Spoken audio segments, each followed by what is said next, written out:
in terms of kind of girls going out and stuff, because we do hear from guys about, you know, their girls going on nights out with their girlfriends and stuff like that. And guys expressing sometimes about how they have a bit of an issue with that, right? Now, of course, the rebuttal is, oh no, he's just insecure. Do you know what I mean? So what's your stance on that? I feel like I don't want to be hated on the comments. Please don't hate me on the comments. Hey, let's just speak facts. We're here to be real, right? The comment section sometimes can be ruthless. I feel like there's a difference between when a guy goes out and then when a girl goes out, right?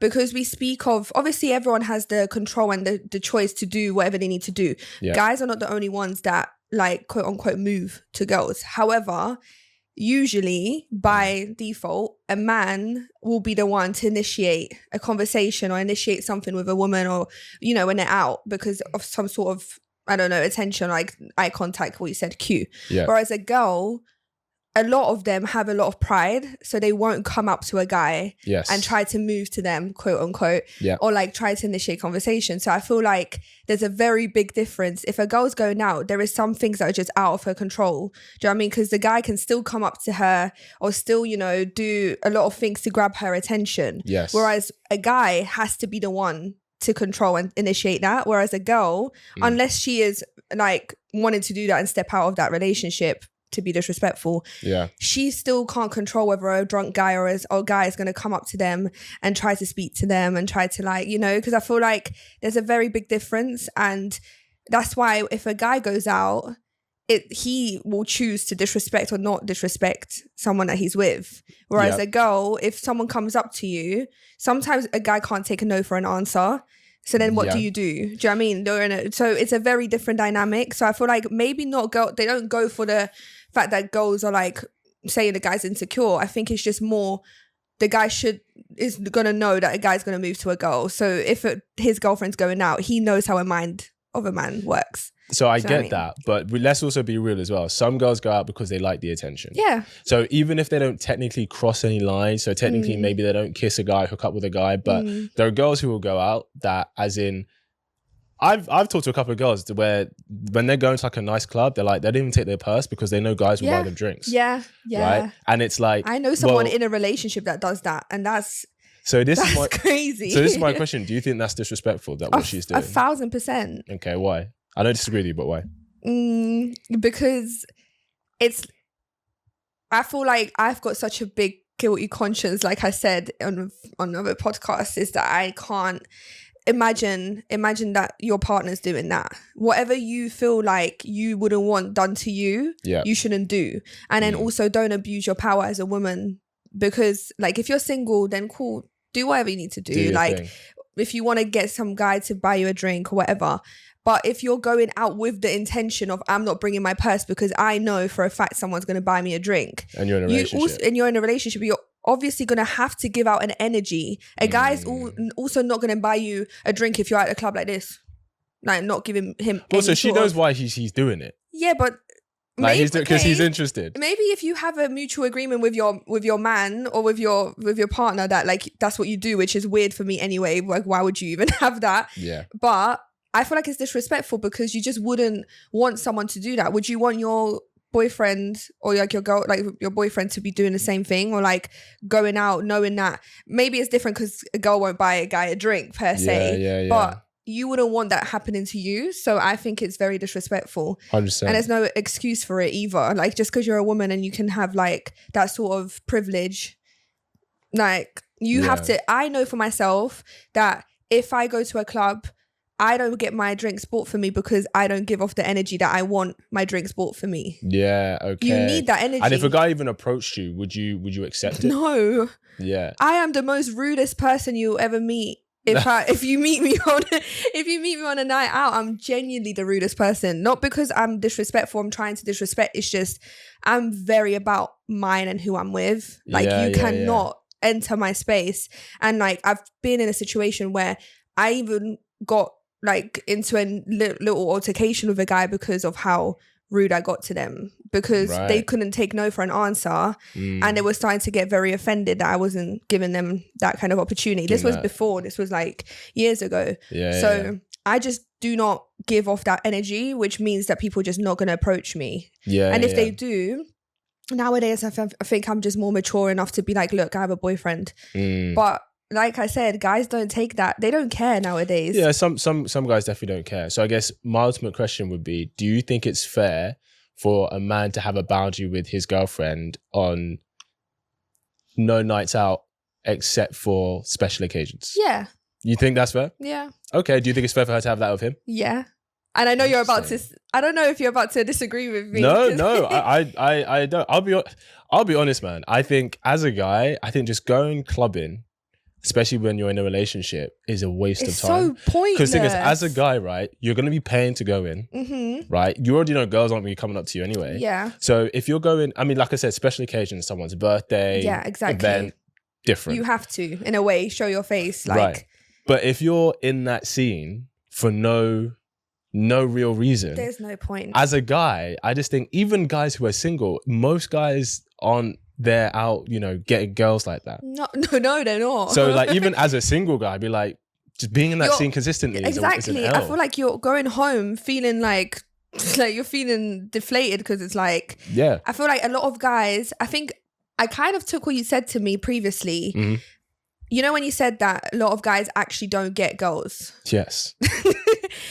And I actually realized, because I used to think, because obviously the people that were surrounding me, the caliber, what you would say, to me that's BS anyway. Now, like, I'm like, like, I feel like if you're hanging out with those kind of people, then maybe yes. But in the real world, when I'm out, it's funny because it's like I'm seeing these men that are really trying and really grafting and really going out and like trying to speak to girls, and I'm just like, you are going home so sad, like because they're literally not giving them any time of day. And I feel like a lot of girls are now very stush as well, in a sense, like if they go out, unless you're there to benefit them of any sort of, you're like to a T her type, she's not going to pay you any attention, and if anything you look like a beg, like, and it's very embarrassing. I agree.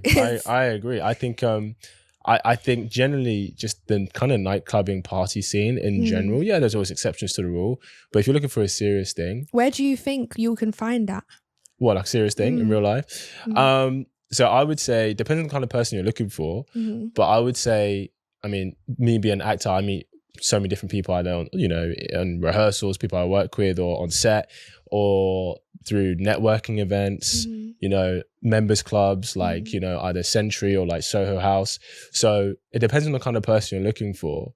But, and then half of couples meet online anyway as well. Half of couples meet online anyway. So I find it interesting. What have you, because obviously you've had your own journey, right? What's one thing you feel like you know about men now that you didn't know 3 years ago? That they will do what they want to do for the person they want to do it for. Interesting. Say more. What do you mean? Like the things that I thought were like something so crazy, and I thought, I wanted to have someone to just show me love and care and whatever the case that is. I used to feel like I had to do so much to acquire that, and like to, expect like so little technically because I was going for the wrong people. And now when I've kind of taken a step back and I was like, you know what? I think there was a time in my life where I was like, I actually just can't give any more energy. I think it was shortly after I met you. I was like, I'm genuinely like, because I said last time I got more into like God, like finding God and stuff. I think that massively changed, not because of how I am, because I didn't think that was going to fully change me, but I started to see the energy that I would put out. Yes. And the people that I was attracting were obviously not the people that I would actually even want to be with anyway. So when you start to actually meet the people, to be fair, I feel like I kind of found a unicorn anyway. Like, like a man's in the room, by the way, so I can't see him. He's probably smiling.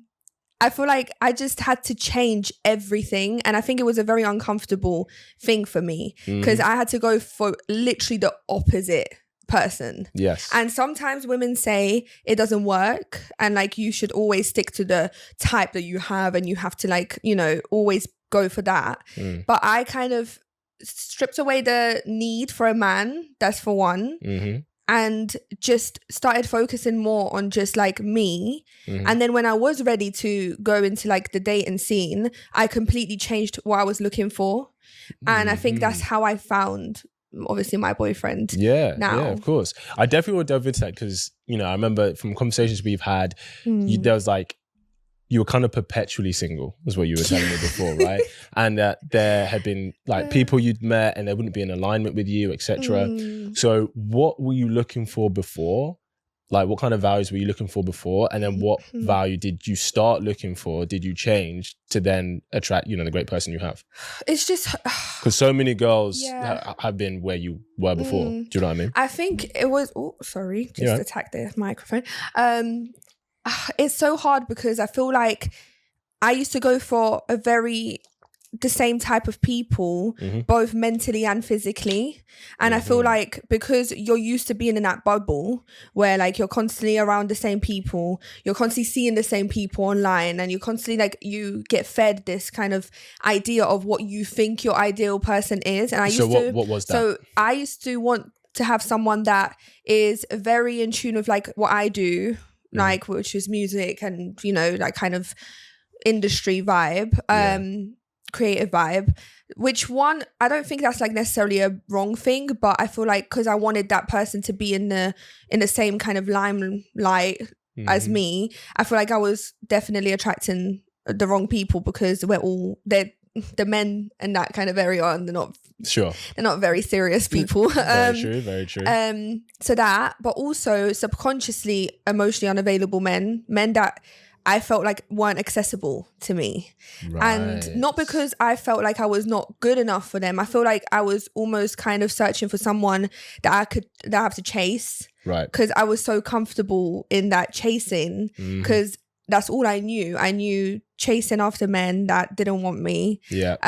When they gave me a little bit of hope, I grabbed onto that hope and I was like, yes, this is like the one. Yes. And I would just ignore red flag after red flag after red flag just because maybe they looked a certain way that I was training myself to be attracted to. Do you know what I mean? And then what did you start looking for? So this time round, I was like, first of all, looks for me are still very important. I would never sit here and say like, you know, my boyfriend, like I can't say I can't be attracted to you. Do you know what I mean? That is still a thing. However, I did step out of that idea of like being with just one type of person. You mean physically? Physically, yeah. Got you. I kind of was like, not even on purpose. Kind of on purpose. Intentional. I intentionally changed my Hinge preferences. What do you mean? Like what you're looking for? Yeah, you know on Hinge when you can change like the person where they're from. So I so you can have like Asian, Caucasian, like Afro. Wait, you can put that as a preference? Yeah. I don't really use apps, so I did. Yeah. That's. I don't know if that's okay, you know. Yeah, I don't feel like that's a little bit sus. Yeah, so you can literally, if you're into just like Latino people, you can literally just put Latino, and then all the people that are Latino would come up on your Hinge profile, right? So yeah, so I had one type, because obviously before that's all I used to date. I used to date a lot of Caribbean people. Yeah. And that was all that I had, like Afro, whatever. Because every single time I put it on something else, it was people that were genuinely not my type at all. Like there is a certain people that are just not my type, and it's fine. Yeah. But then when I was like, you know what? Life is tough. I feel like I'm the problem. Hope you really enjoyed that clip. If you want to watch the full episode where that clip is from, then I want you to click right here where you can watch the full episode. And if you're ready to claim your man today, enroll in my program below, and I'll see you there. Wishing you an amazing day.